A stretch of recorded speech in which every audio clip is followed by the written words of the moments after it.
Hello बच्चों, आज हम आपको 10वीं कक्षा के गणित के अध्याय 4 जिसका नाम द्विघात समीकरण है के अंतर्गत प्रश्नावली 4.4 पढ़ाने जा रहे हैं। इस प्रश्नावली में मुख्य रूप से आपको द्विघात समीकरण के मूलों के लक्षण के बारे में पढ़ना है। चूंकि पिछले प्रश्नावली में आप द्विघात सूत्र के बारे में पढ़ चुके हैं, तो आज हम इसी सूत्र से ही शुरुआत करते हैं। अब तक आप ये जान चुके हैं कि द्विघात समीकरण ax स्क्वायर धन bx धन c बराबर 0 में x बराबर minus b plus minus under root b square minus 4ac upon 2a होता है, जिसमें ये इतना व्यंजक b स्क्वायर माइनस 4ac को हम विविक्त कर कहते हैं। विविक्त कर कहते हैं, जिसे अंग्रेजी में डिस्क्रिमिनेंट बोलते हैं, और इसे हम d से निरूपित करते हैं। अर्थात d बराबर b स्क्वायर माइनस 4ac होता है। यदि हम इस सूत्र में b स्क्वायर माइनस 4ac की जगह पे अब d लिखें, तो ये सूत्र इस रूप में दिख रहा है। अब x बराबर minus b plus minus under root d upon 2a। इस d के ही हिसाब से हम द्विघात समीकरण के मूलों के लक्षण को पता करते हैं। तो आइए एक एक करके हम d के हिसाब से इसके मूलों के लक्षण की चर्चा करते हैं। कोई भी संख्या के लिए 3 कंडीशन हो सकता है। या तो वो संख्या 0 से छोटी होगी अर्थात ऋणात्मक होगी, या शून्य होगी अर्थात 0 के बराबर होगी, या फिर धनात्मक होगी अर्थात 0 से बड़ी होगी। तो अब देखते हैं केस 1। यदि d ऋणात्मक है अर्थात d इज लेस देन 0। इस सूत्र को इस रूप में भी अब हम लिख सकते हैं। यदि d बराबर b स्क्वायर माइनस 4ac है, क्योंकि b स्क्वायर माइनस 4ac को ही डिस्क्रिमिनेंट बोलते हैं और उसको d से निरूपित करते हैं, अभी आपको बताया। तो बच्चों देखो, यदि ये d आपका निगेटिव है और d है कहाँ, d स्क्वायर रूट के अंदर है, तो आप ये जानते हैं कि कोई संख्या अगर जो ऋणात्मक है और वो उसका हमें वर्गमूल लेना है, तो फिर उस संख्या का कोई वास्तविक मान प्राप्त नहीं हो सकता है। तो इस स्थिति में हम इस निष्कर्ष पर पहुंचते हैं कि जो इस समीकरण का मूल होगा जब d निगेटिव है अर्थात ऋणात्मक है, तो इसका कोई वास्तविक मूल नहीं होगा, अर्थात मूल अधिकल्पित होंगे, मतलब काल्पनिक होंगे। तो हम इस निष्कर्ष पर पहुंचे कि यदि d ऋणात्मक है अर्थात d इज लेस देन 0, तो मूल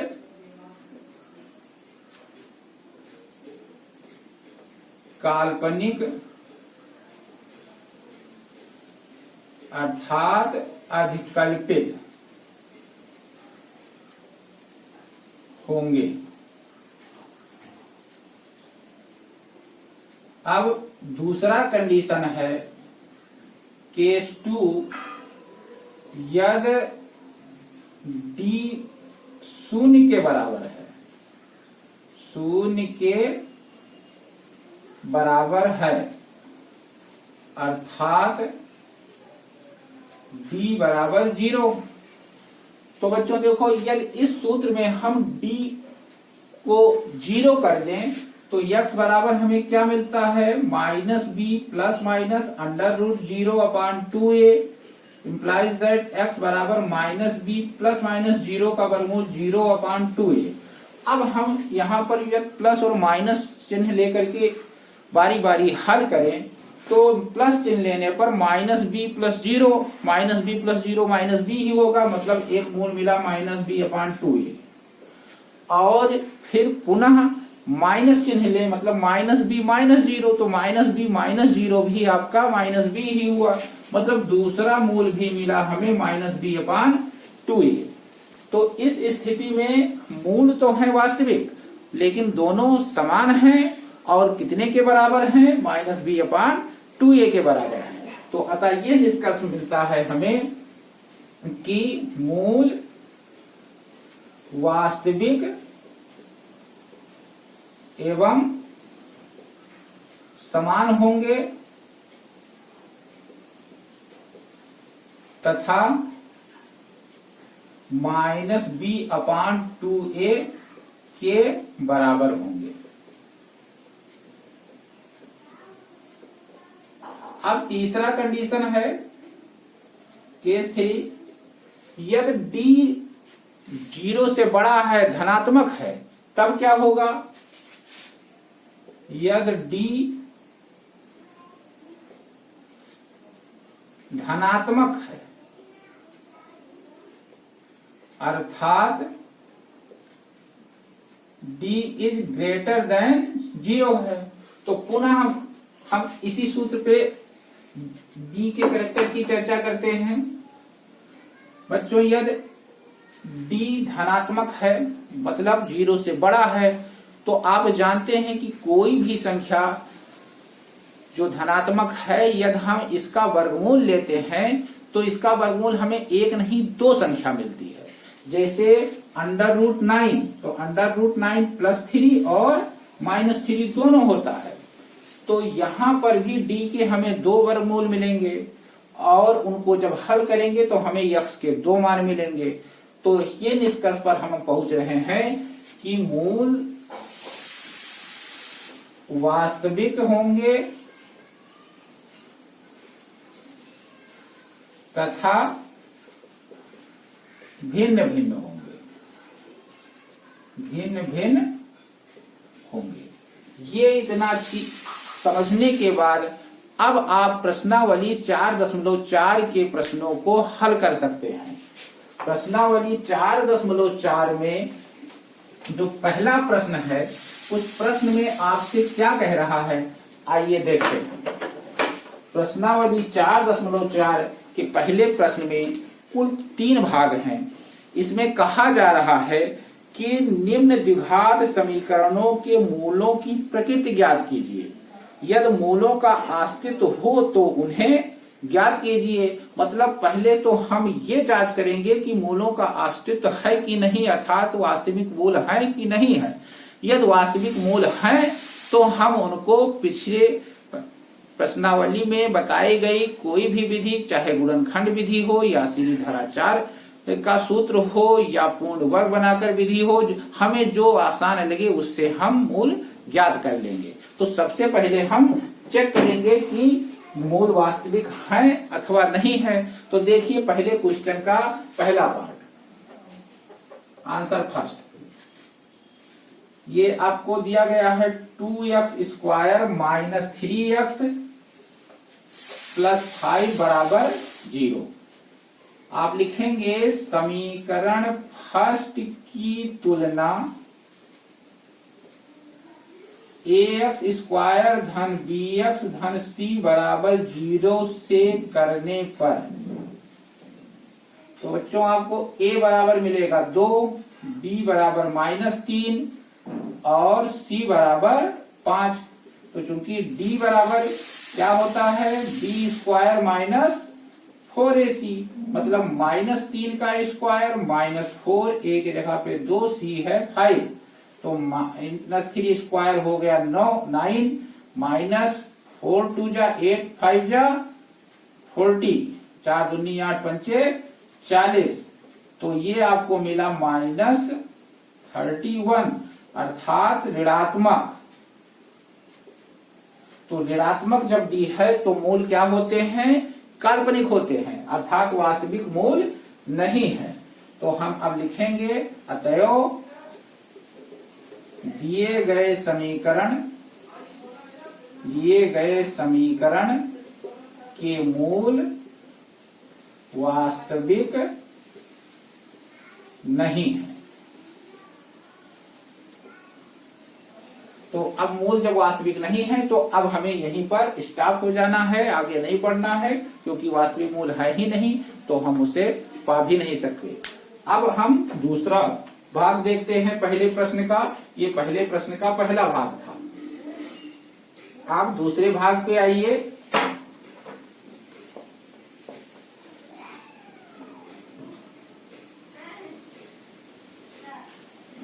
पहले प्रश्न का दूसरा भाग है 3x² minus 4 under root 3x plus 4 बराबर 0।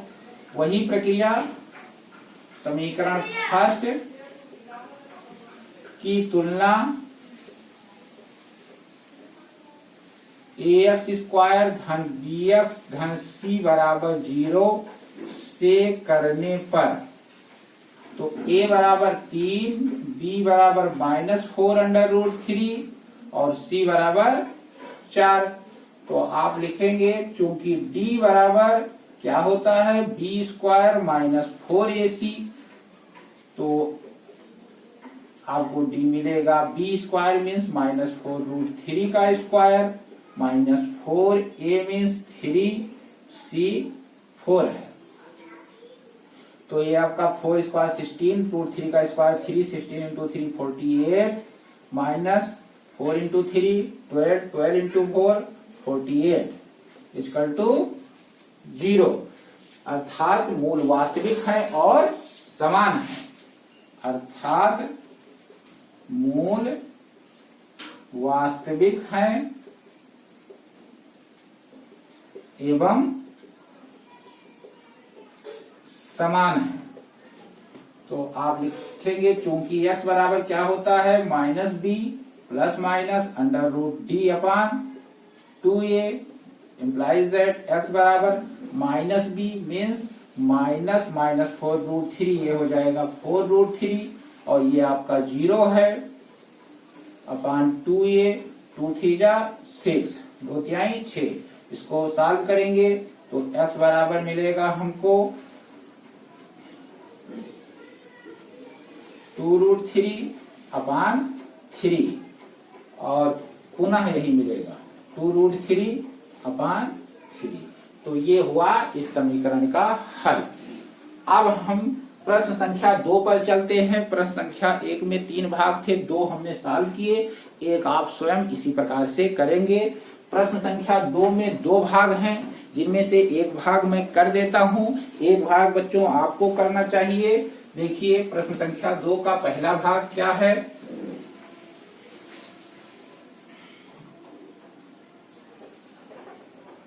आंसर सेकंड फर्स्ट भाग। इस प्रश्न में कह रहे हैं कि निम्न प्रत्येक द्विघात समीकरण में k का ऐसा मान ज्ञात कीजिए कि उसके 2 बराबर मूल हों। तो 2 बराबर मूल होने के लिए क्या होना चाहिए, d बराबर 0 होना चाहिए। तो पहले तो हम नोट करते हैं समीकरण क्या है। ये आपको समीकरण दिया गया है 2x² प्लस kx प्लस 3 बराबर 0। आप लिखेंगे समीकरण फर्स्ट की तुलना ax² धन bx धन c बराबर 0 से करने पर तो a बराबर बच्चों 2, b बराबर k और c बराबर 3। अब लिखिए आगे चूंकि मूल समान है इसलिए d बराबर 0 implies that b² -4ac बराबर 0। b² means k² -4a means 2c means 3 बराबर 0। दिस मीन्स k² 4 दूनी 8 3 24 -24 equal to 0 implies that k² बराबर 24 implies that k बराबर अंडर रूट 24 या k बराबर 24 को 4 इंटू 6 लिख सकते हैं और ये 4 रूट के बाहर आकर के +-2 हो जाएगा, अंदर बचेगा अंडर रूट 6। ये आपका आंसर होगा। अब इसके बाद बच्चों कुछ प्रश्न संख्या 3, 4, 5 3 प्रश्न और हैं इस एक्सरसाइज में। जिसमें आपको कुछ शर्त दिए गए हैं और मूलों के लक्षण के आधार पर आपको ये जांच करना है कि दिया गया शर्त संभव है कि नहीं है। तो देखते हैं।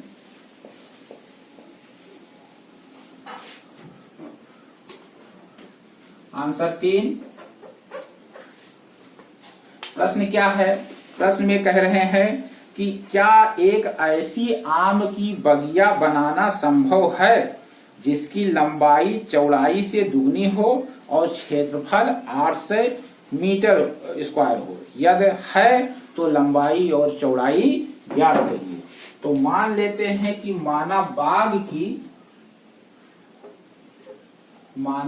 बाग की चौड़ाई बराबर x मीटर, इसलिए बाग की लंबाई, चूंकि लंबाई चौड़ाई की दुगनी है तो 2x हो जाएगा। तो इसलिए क्षेत्रफल बराबर, चूंकि क्षेत्रफल कितना दिया गया है, क्षेत्रफल आपको 800 मीटर स्क्वायर दिया गया है, तो क्षेत्रफल बराबर 800 implies that x into 2x बराबर 800, या हम कहें 2x स्क्वायर बराबर 800 2 से भाग करते हैं तो x स्क्वायर बराबर ये आपका 400। इसको इधर ले आइए तो x square plus 0x minus 400 बराबर 0 मिला। आप इसे लिखेंगे समीकरण फर्स्ट। अब आगे समीकरण फर्स्ट की तुलना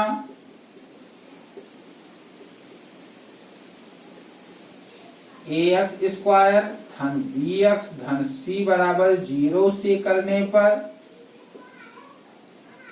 तो a बराबर 1, b बराबर 0, c बराबर -400।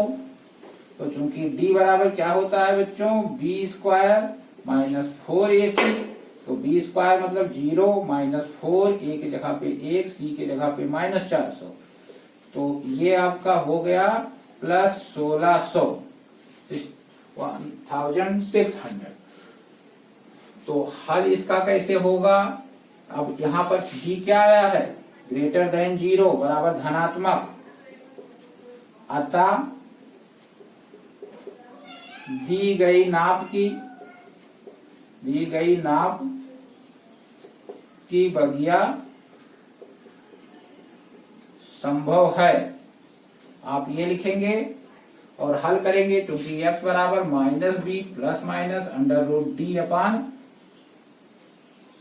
2a इम्प्लाइज दैट x बराबर b तो आपका 0 हो गया, प्लस माइनस d है आपका 1600 अपान 2a मतलब 2 इंटू 1। तो इम्प्लाइज दैट x बराबर ये 400 अपान 2, x की वैल्यू यहाँ पर ऋणात्मक बच्चों नहीं ली जाएगी, क्योंकि x है क्या, बाग की चौड़ाई है, और बाग की चौड़ाई ऋणात्मक नहीं हो सकती है। तो इसलिए हम यहाँ पर केवल प्लस वाली वैल्यू लेंगे। तो x बराबर मिला हमको 200, इसलिए चौड़ाई बराबर 200 मीटर एवं लंबाई बराबर 2 इंटू 200 इक्वल टू 400 मीटर। तो ये हो गया प्रश्न संख्या 3। बच्चों अब हम प्रश्न संख्या 4 पर चलते हैं। प्रश्न संख्या 4 में आपसे क्या कह रहा है, ध्यान से सुनिए। प्रश्न संख्या 4 में आपसे कह रहा है, क्या निम्न स्थिति संभव है? यदि है तो उनकी वर्तमान आयु ज्ञात कीजिए। यदि दो मित्रों की आयु का योग 20 वर्ष है, 4 वर्ष पूर्व उनकी आयु का गुणनफल 48 था। तो बच्चों देखो, दो मित्र हैं, उनके आयु का योग 20 बोल रहा है। तो यदि एक मित्र की आयु हम x वर्ष मान लें, तो दूसरे मित्र की आयु कितनी होनी चाहिए, 20 माइनस x होनी चाहिए। तो यहीं से हम शुरुआत करते हैं। आंसर 4, माना पहले मित्र की आयु बराबर x वर्ष, इसलिए दूसरे मित्र की आयु क्योंकि दोनों मित्रों की आयु का योग 20 है, तो यहाँ पर अब दूसरे मित्र की आयु 20 माइनस x वर्ष होनी चाहिए। 4 वर्ष पूर्व पहले मित्र की आयु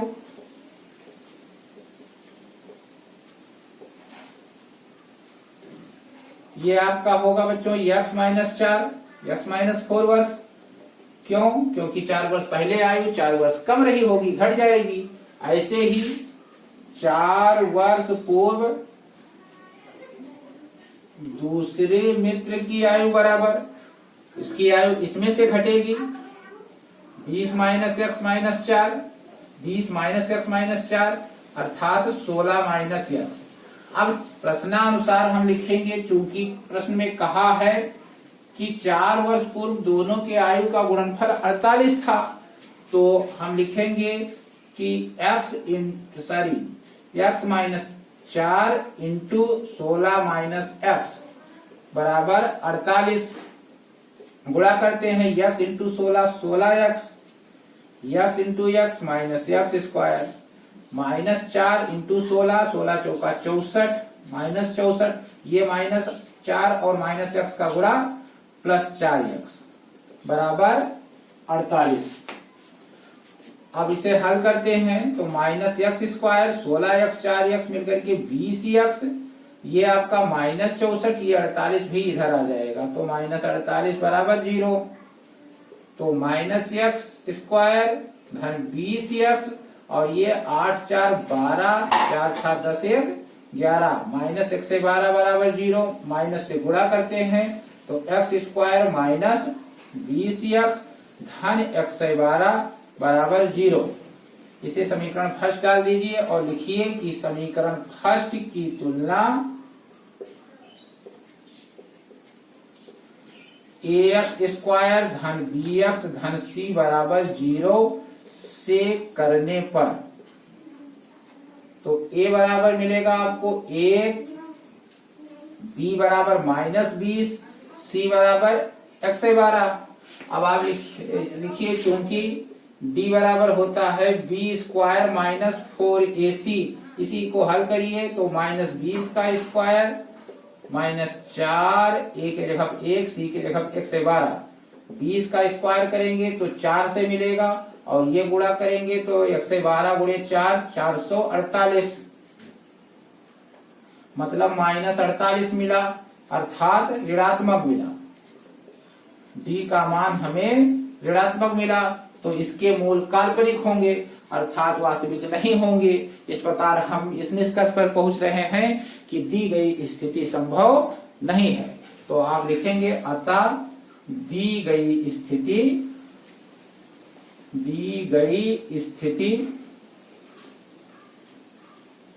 संभव नहीं है। ये हो गया बच्चों आपका चौथा प्रश्न। अब इस प्रश्नावली का अंतिम प्रश्न, प्रश्न संख्या 5, इसमें आपसे क्या कह रहे हैं सुनिए।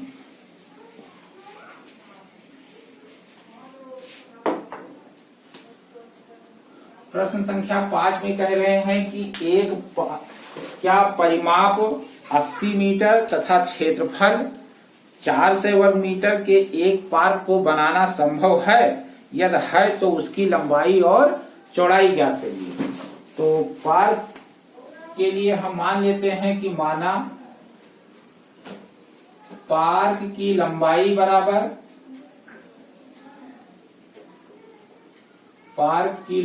बराबर x मीटर एवं पार्क की चौड़ाई बराबर y मीटर। प्रश्नानुसार पार्क की परिमाप कह रहे हैं कि 80 मीटर है, तो प्रश्नानुसार 2, चूंकि परिमाप कितना होता है आयताकार किसी चीज का 2 ब्रैकेट में लंबाई धन चौड़ाई, तो यहाँ लंबाई x चौड़ाई y माना है, तो ये आपका मिलेगा 2x प्लस y, ये बराबर 80, 2 से भाग कर दें तो x प्लस y बराबर 40, ये हो गया समीकरण फर्स्ट। पुनः क्षेत्रफल बराबर कितना कहा है, 400 मीटर स्क्वायर। तो आप लिखेंगे x इंटू वाई बराबर 400, x y की वैल्यू x के पदों में 40 माइनस x मिलेगी बराबर 400। सॉल्व करते चलिए, 40x minus x square minus 400 बराबर 0। माइनस से गुणा करके इसे सही क्रम में लिख दिए अगर जो, तो एक्स स्क्वायर माइनस 40x धन 400 बराबर 0। ये समीकरण फर्स्ट हुआ। आप लिखेंगे समीकरण फर्स्ट की तुलना, वही जो बार बार लिखते आ रहे हैं, समीकरण फर्स्ट की तुलना ax स्क्वायर धन bx धन c बराबर 0 से करने पर, तो a बराबर 1, b बराबर माइनस 40, c बराबर 400।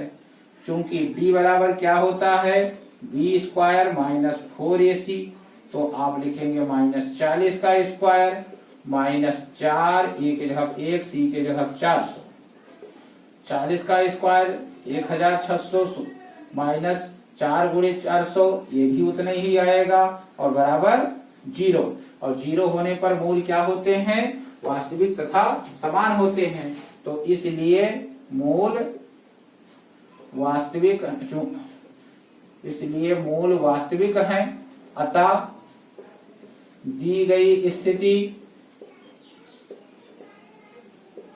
संभव है, दी गई स्थिति संभव है। अब हम आगे हल करेंगे इसको, क्योंकि x बराबर minus B plus minus under root D upon 2a बच्चों होता है।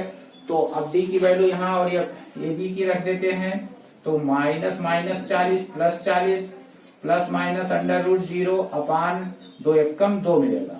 तो इम्प्लाइज दैट x बराबर ये आपको 40 बटा 2 मिलेगा, अर्थात x बराबर 20 मीटर। और इसीलिए y बराबर भी आपको 20 मीटर ही मिलेगा, क्योंकि यहाँ पर x प्लस वाई बराबर 40 है। अर्थात ये जो पार्क है इसकी लंबाई भी 20 मीटर है और चौड़ाई भी 20 मीटर है, मतलब पार्क वर्गाकार है। इस प्रकार से बच्चों आज आपका अध्याय 4 प्रश्नावली 4.4 के खत्म होने के साथ साथ समाप्त हुआ है। धन्यवाद।